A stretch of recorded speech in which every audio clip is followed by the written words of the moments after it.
पशु कोई चीज़ नहीं है बल्कि जीवित जीव है जो हमारी दोस्ती, करुणा और समर्थन के योग्य है। स्वागत करते हैं आप सबका हमारे अपने YouTube चैनल एजी प्रोडक्शन हाउस में।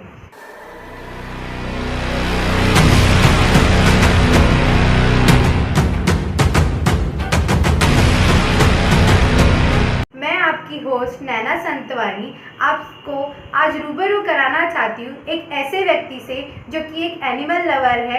और आइए मिलते हैं स्मिता मेरे मैम से, who is the founder and president of Save Speechless organization and director of My Global Destination.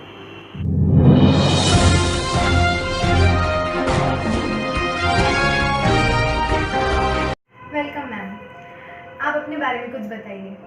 Hello everyone, हम एक एनिमल शेल्टर चलाते हैं एंड एनिमल्स की सेवा करते हैं। वी हैव अराउंड 100 डॉग्स जो इंजर्ड हो जाते हैं या जो अबेंडन हो जाते हैं। उन डॉग्स को हम लोग शेल्टर होम में रखते हैं। आप जो ये एनिमल्स के लिए कर रहे हैं, ये आपने कितने सालों से कर रहे हैं? आपने ये कब से स्टार्ट किया? ये मैं अराउंड 2007 से एक्टिवली वर्क कर रही हूँ एंड 2013 में हम लोगों ने हमारा शेल्टर स्टार्ट किया था। 2015 में हमारा एनजीओ रजिस्टर हुआ था। तो ये सीक्वेंस से हम लोग काम करते हैं। पहले हम लोग इंडिविजुअली काम करते थे and then somehow we thought कि ये ऐसे इंडिविजुअल लेवल पे हम जितने एनिमल्स रेस्क्यू कर रहे हैं, तो ये इतने एनिमल रेस्क्यू करने के बाद रखेंगे कहाँ? क्योंकि बीइंग एन एनिमल लवर हमको तो रेस्क्यू करते रहना है। एनिमल्स जो हमें इंजर्ड दिखते तो हमसे वो टॉलरेट तो नहीं होने वाला है।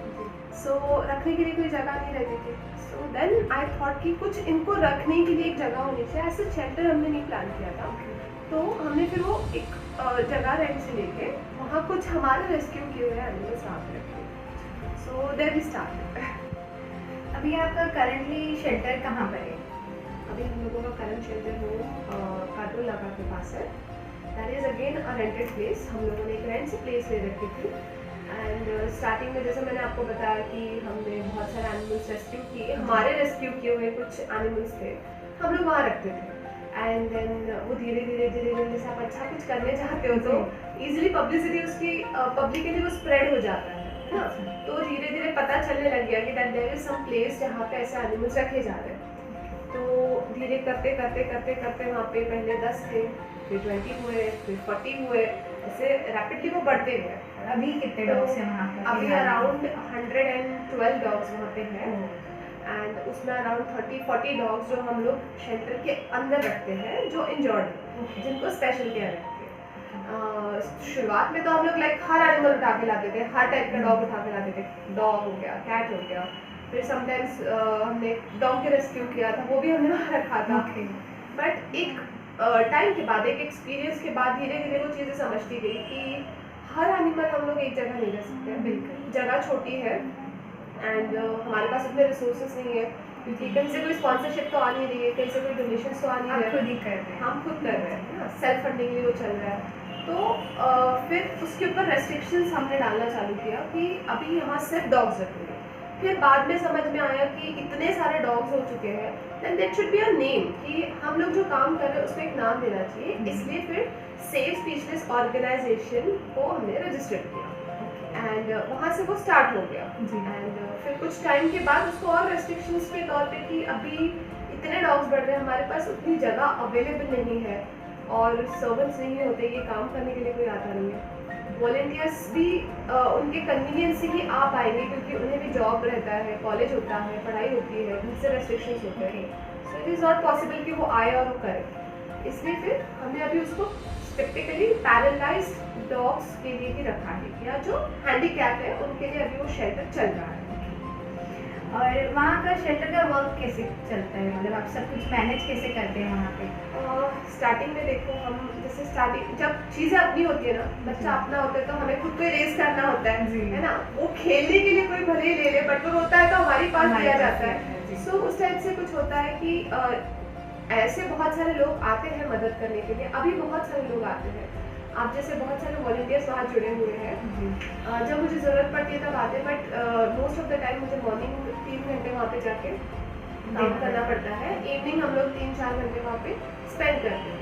तो स्पेंड करते हैं मतलब एग्जैक्टली क्या करते हैं? तो राइट फ्रॉम क्लीनिंग शेल्टर को झाड़ू मारने से लेके उनके बर्तन धोना भी हम करते हैं, उनका खाना बनाना भी हम करते हैं, मेडिकेशंस भी हम खुद करते हैं वहाँ पे। जो इंजर्ड डॉग आया है उसको अलग टाइप की मेडिसिन होती है, हर डॉग की अलग मेडिसिन होती है, ड्रेसिंग होती है उनके वुंड्स की, और उनको कैसे शिफ्ट करना होता है दूसरे केज में। पानी अभी जैसे बरसात चल रही है, आपको पता है वहाँ पे सिचुएशन बहुत ख़राब होती है, तो उनको बराबर तरीके से ढक के रखना है कि वो गीले ना हो, क्योंकि वो पैरालाइज है, चल फिर नहीं पाते। सो इस टाइप का वर्क होता है कि हमारा पूरा दिन भी कम पड़ जाए, लेकिन हम लोग मॉर्निंग के कुछ और इवनिंग के कुछ और वहाँ पे स्पेंड करते हैं। सपोज मैं कहीं जा रही हूँ और मुझे कोई पपी दिखता है छोटा सा इंजर्ड, तो मुझे उस टाइम में क्या करना चाहिए? सबसे पहले क्या करना चाहिए आप बताइए। देखो, उसे अगर इंजर्ड है तो पहले आप तो उसको उठा के वेट के पास लेके जाओ। अगर एनिमल छोटा है, मतलब आप जैसे बोल रहे हो पपी है, तो पपी आप इजीली उठा सकते हो, है ना। केयरफुली आप उसको उठाओ, नियर बाय वेट अगर अवेलेबल है तो वहाँ ले जाके उसका ट्रीटमेंट करो। देन आप उसकी इंजरी को देखो कि वो कितनी डीप है, कि फ्रैक्चर हो चुका है या बहुत ज़्यादा उसको शेल्टरिंग की ज़रूरत है। Then you can reach any nearby shelters, किसी भी शेल्टर से या कोई भी एनिमल एक्टिविस्ट से आप हेल्प मांग सकते हो। आप इतने सारे डॉग्स रेस्क्यू करते हैं, तो अब तक ये केसेस कैसे पहुंचते हैं? वेल, जैसे मैंने पहले बताया था कि वॉलेंट्री वर्क है, ओके ना। So voluntary work, basically voluntary work समझना ही बहुत इम्पोर्टेंट है कि हम लोग हमारे काम के साथ ये सारा काम परफॉर्म करते हैं। सो हम लोगों का भी ऑफिस होता है, हमारी भी फैमिली होती है, एंड हमको भी थोड़ा सा टाइम चाहिए रहता है, वी आर नॉट मशीन्स। सो वो थॉट मेरे माइंड में पहले ही था, एंड इन स्टार्टिंग में ही मैंने वो चीज़ कंसिडर की थी कि अगर कंप्लेंट्स लेनी है तो फ़ोन पे तो पॉसिबल नहीं है। अगर उस तरीके से होगा तो मेरा फ़ोन दिन भर बजते रहेगा, मैं और कुछ नहीं कर पाऊँगी, मुझे सिर्फ और सिर्फ रेस्क्यू ही करना पड़ेगा। ये सोचते हुए हमने एक Facebook page as an platform बनाया कि जो सबके लिए ओपन है।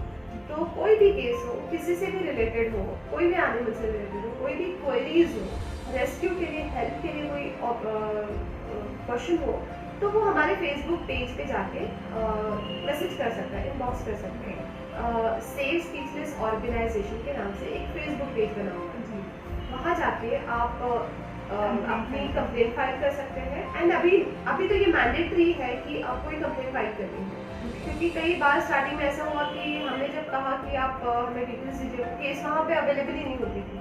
रात को 9 बजे 10 बजे यहाँ से 8-8 10-10 किलोमीटर हम लोग ट्रैवल करते थे, एंड वहाँ जाने के बाद पता चलता था वहाँ तो कुछ है ही नहीं।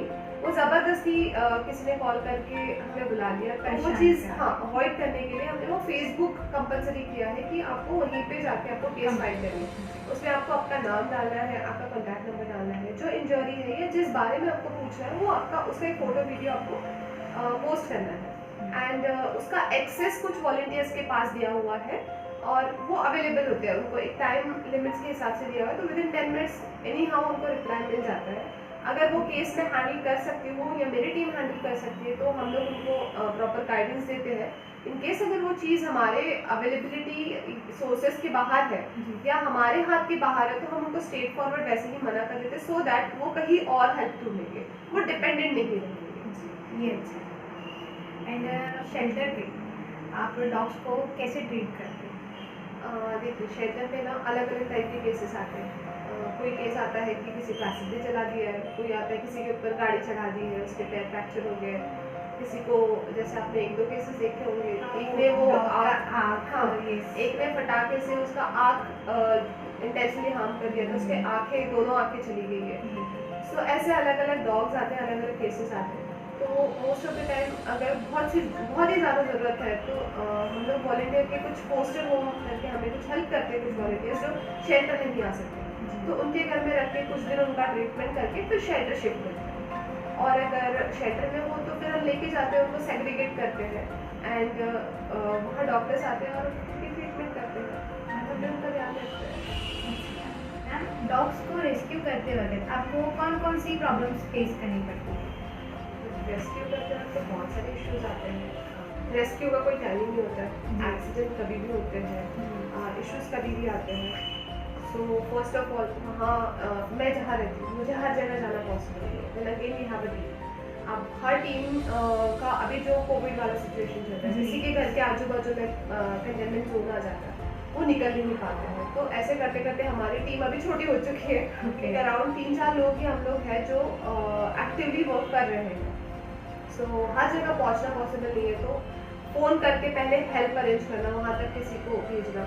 डॉग एग्रेसिव है तो उसको रेस्क्यू करना इटसेल्फ इज़ अ टास्क, क्योंकि हमारे पास उतने इक्विपमेंट्स नहीं है कि हम उनको प्रॉपर डॉग कैचिंग से कैच करें, एम्बुलेंस नहीं है कि लेके जाए, तो हमें सारी चीज़ें खुद करनी है। हमें हमारी कार यूज़ करनी है, हमारा ट्रांसपोर्टेशन यूज़ करना है, डॉक्टर हमें खुद ढूंढना है, डॉक्टर की फीस भी हमें खुद पे करनी है ना। तो सारी चीज़ें, ये छोटे मोटे हर्डल्स आते हैं, और सबसे बड़ा हर्डल ये है कि उसको शेल्टर तक लेके जाना, उसको शेल्टर के अंदर पहुंचाना, वो सबसे बड़ा टास्क हमारे लिए होता है ये रेनी सीजन के टाइम। आपको ऐसा केस जिसमें आपको बहुत सारी डिफिकल्टीज फेस करनी पड़ी, कोई शेयर करना चाहेंगी? बहुत सारे केसेस ऐसे होते हैं जहाँ difficulties most of the time legal cases आते हैं।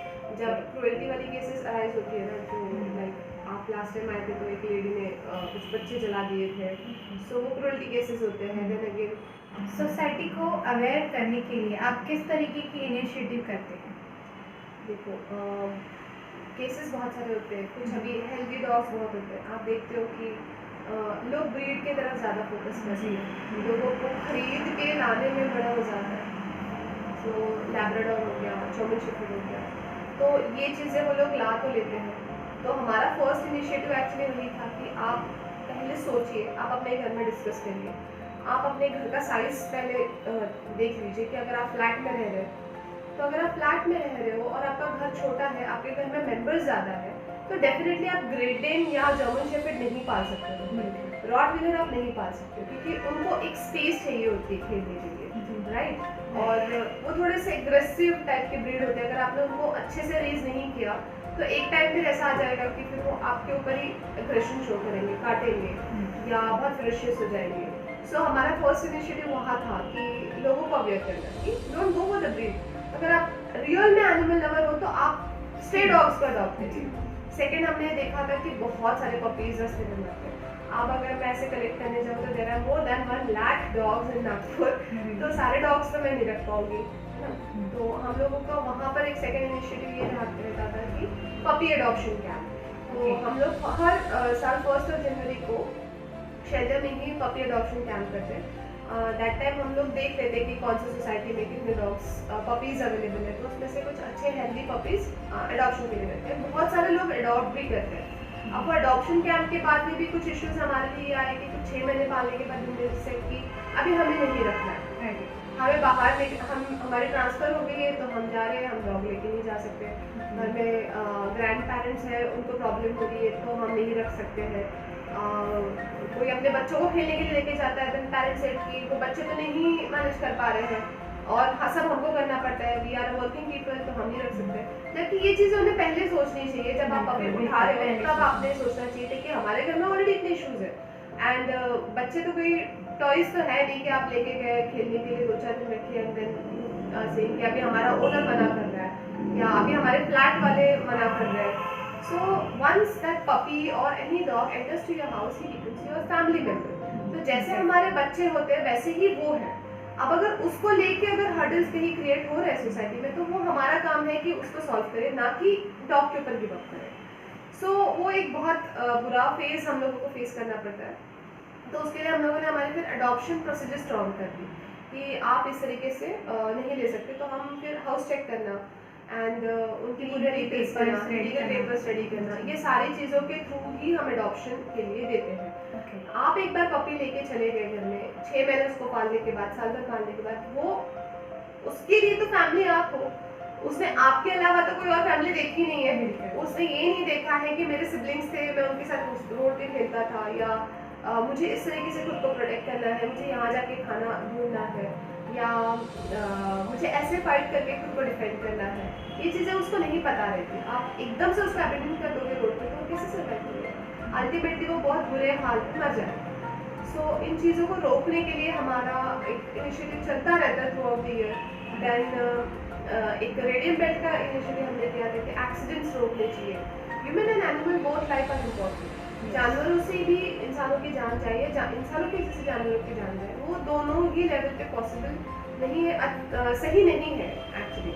ये दोनों चीज़ें गलत ही है। तो कहीं ना कहीं कोशिश की हमने कि रेडियम बेल्स लगा दे तो डॉग सामने वाले को दिख जाए रात को कि कहीं something is moving on road, जैसे उस पर लाइट गिरता है तो वो चमकता है। तो कोई गाय है, ब्लैक कलर की गाय खड़ी है और अंधेरा है तो उसमें वो दिखता नहीं है लाइट कलर, तो वो रेडियम बेल्ट दूर से विजिबल हो जाता है। सो ऐसे छोटे छोटे इनिशिएटिव्स हमने काफ़ी किए हैं। नायलॉन मांझा वाला किया था कि बहुत कोशिश की हमने कि लोगों को समझ में आए संक्रांति के टाइम पे कि आप मांझा यूज़ मत करो। ऐसे बहुत सारे इनिशिएटिव्स हम लोग करते रहते हैं। अभी इस पेंडेमिक टाइम में आपने कैसे मैनेज किया होगा सारे डॉग्स को, जितने भी सारे लोग तो घर पे बैठे हुए हैं, तो आप कैसे हैंडल करती थी? राइट, अभी वो सिचुएशन ऐसा था कि जैसे मैंने आपको बताया मेरा सेल्फ फंडिंग भी सारी चीज़ें जी। जी राइट, मेरे बिजनेस पे सारी चीज़ें डिपेंड थी। अब बिजनेस तो सभी के बंद हुआ है, मेरा अकेले का बंद नहीं हुआ है। सो डेफिनेटली उसका एक इम्पैक्ट मेरे शेल्टर पे पड़ा था। But I am so blessed कि मेरे पास कुछ ऐसे वॉलंटियर्स हैं या जो मेरे साथ को वर्कर्स हैं, वो उन्होंने वहाँ सामने आके एक स्टेप उठाई कि चलो हम लोग सब कंट्रीब्यूट करते हैं एंड कंट्रीब्यूट करके उसको आगे बढ़ाते हैं, चीज़ों को रोकना नहीं है। एंड अपार्ट फ्रॉम दैट, जैसे आपको पता है कि हम लोग बाहर भी फीडिंग करते थे। We were feeding around 500 dogs जो हमने अलग अलग लोकेशन में daily. We started it from March, जब से लॉकडाउन स्टार्ट हुआ एग्जैक्टली उसके 3rd डे से हमने वो फीडिंग स्टार्ट कर दिया। एंड हमने एरियाज डिसाइड कर लिए कि किसे कौन से एरिया में फीड कराना है। अब जो घर में कुक कर पा रहे थे वो घर पे कुक कर रहे थे, और जो नहीं कर पा रहे थे वो लोग शेल्टर में हम लोग कुक करते थे। तो आप बोल सकते हो कि जैसे हम लोग दिन भर वही खाना बनाते रहते थे, तो दिन में हम खाना बनाते थे और फिर वो डिस्ट्रीब्यूट करते थे और जाके सारे लोकेशंस पे हम लोग बांटते थे। एरिया वाइज हम लोग डॉग्स को फीड करते थे। सो ऐसे हमारा वो चलता था और अभी भी चल रहा है। लाइक अभी भी पूरे रेस्टोरेंट्स ओपन हुए नहीं है, तो अभी स्टिल हम लोग अराउंड 300-400 डॉग्स आज भी हम लोग फीड कर रहे हैं अलग अलग लोकेशन पे। Okay, that's a good. And आपको कोई सोशली सपोर्ट मिला है क्या इसके लिए? सोशल सपोर्ट तो डेफिनेटली रहता है। इतने सारे टीम मेंबर्स हैं, इतने सारे लोग हैं, हमेशा इंकरेज करते रहते हैं बहुत सी चीज़ों में। लाइक अकेला कोई इंसान नहीं कर पाता है, तो सब लोग हेल्प करते हैं हमें इसमें। फिनेंशियली भले ही उसमें हेल्प ना मिल पाए, बट कोई डॉग रेस्क्यू करना है, मैंने कभी भी ऐसी पोस्ट डाली है कि मुझे एक डॉग है जिसको यहाँ से वहाँ शिफ्ट करना है, शेल्टर तक लेके जाना है, लोग एंथुसियास्टली सामने आए हैं और मुझे बहुत हेल्प मिली है। मेरे वॉलंटियर्स सामने आते हैं, वो लोग वहाँ पर लाइक जैसे आपको पता है कि शेल्टर का एक पर्टिकुलर डिस्टेंस है जहाँ से वॉक करते हुए लेके आना पड़ता है डॉग को, इंजर्ड डॉग को। अराउंड 500 मीटर का सारे वॉलंटियर्स आते हैं और वो प्रॉपरली उठा के शेल्टर तक लाना, उसका ट्रीटमेंट, डॉक्टर तक लेके जाना, क्योंकि वहाँ कुछ भी नहीं पहुँच पाता। तो डेफिनेटली सोशली तो बहुत हेल्प मिली है हमारे। आए दिन व्हाट्सएप पे, फेसबुक पे क्रुएलिटी के बहुत सारे मैसेजेस आते हैं और बहुत कुछ देखने को मिलता है, तो इन सब को लेके आप सोसाइटी को क्या मैसेज देना चाहिए? सोसाइटी में 2 टाइप के लोग होते हैं। एक होता है जिनको डॉग्स पसंद होते हैं, दूसरे होते हैं जिनको डॉग्स पसंद नहीं होते। अब जिनको पसंद होते हैं वो ज़्यादा सफ़र करते हैं क्योंकि वो कम लोग होते हैं, और जिनको पसंद नहीं है वो हमेशा डोमिनेंट रहे हैं और रहते आएंगे शायद से। तो मेरा उन लोगों के लिए बस एक मैसेज है कि सबको समझने की कोशिश करो। देखिए, वो डॉग्स के लिए कर रहे हैं, वो बेजुबान जानवरों को मदद करने की कोशिश कर रहे हैं। कोई पत्थर मार देता है तो वो डॉग को लगता है, वो चिल्लाता है, जब उसको जख्म लगता है तो खून तो उसके बॉडी से भी आता है। बस फ़र्क इतना है कि हम लोग सुपीरियर है उनसे, और हम लोग हमारी चीज़ें बता पा रहे हैं, हम हर चीज़ उनको बता पा रहे हैं। हमें कोई चीज़ उसकी पसंद नहीं आ रही तो हम उसको मार पीट के उसको शांत करने की कोशिश कर रहे हैं। हम लोग डोमिनेंट हैं, है ना, वो नहीं कर सकते हैं, वो बेचारे मार खा के निकल जाते हैं। या कभी आपने ये भी देखा होगा कि कुछ डॉग्स गाड़ियों के पीछे भागते हैं। सोचो, बस एक बार सोचने की कोशिश करो कि वो क्यों भागते हैं। आपने देखा है कि बहुत सारे एक पर्टिकुलर वैन आती है और एक फीमेल डॉग है, उसके बच्चों को कुचल के चली जाती है। आप इमेजिन करिए कि उस डॉग के ऊपर, वो एक मदर है, एक माँ के ऊपर क्या बीतेगी जब वो ऐसा देखेगी कि मेरे बच्चों को एक गाड़ी आती है वो कुचल के चली जाती है। और ऐसे ही उसको लगता है कि हर गाड़ी हमारी दुश्मन है। सो वो कहीं ना कहीं उनकी साइकोलॉजी डेवलप हो जाती है और इस वजह से वो इस तरीके से बिहेव करते हैं। तो थोड़ा समझने की कोशिश करिए, थोड़ा एक फ्रेंडली एटीट्यूड रखिए डॉग्स के लिए, एनिमल्स के लिए। आप 2 रोटी डाल लीजिए, 2 बिस्किट डाल लीजिए उनको, थोड़ा सा प्यार से बात कर लीजिए। आई कैन टेल यू कि वो कभी आप पे भौंकेंगे नहीं, वो आपके पीछे भागेंगे नहीं या आपको हमेशा फॉलो करेंगे। सो बस यही एक रिक्वेस्ट है मेरी सबसे कि वो भी सबको जीने का अधिकार है, तो प्लीज़ उन्हें भी जीने दीजिए और उनको भी थोड़ा सपोर्ट करिए। जो एनिमल्स के लिए काम करते हैं उन्हें भी थोड़ा सपोर्ट करिए। Thank you ma'am for giving your precious time. Most welcome. एक इच्छा से कुछ नहीं बदलता, एक निर्णय से थोड़ा कुछ बदलता है, लेकिन एक निश्चय से सब कुछ बदल जाता है। तो दोस्तों, आपसे यही अनुरोध है कि जल्द से जल्द आप अपनी सोच को बदलिए, एक दिन देश जरूर बदलेगा।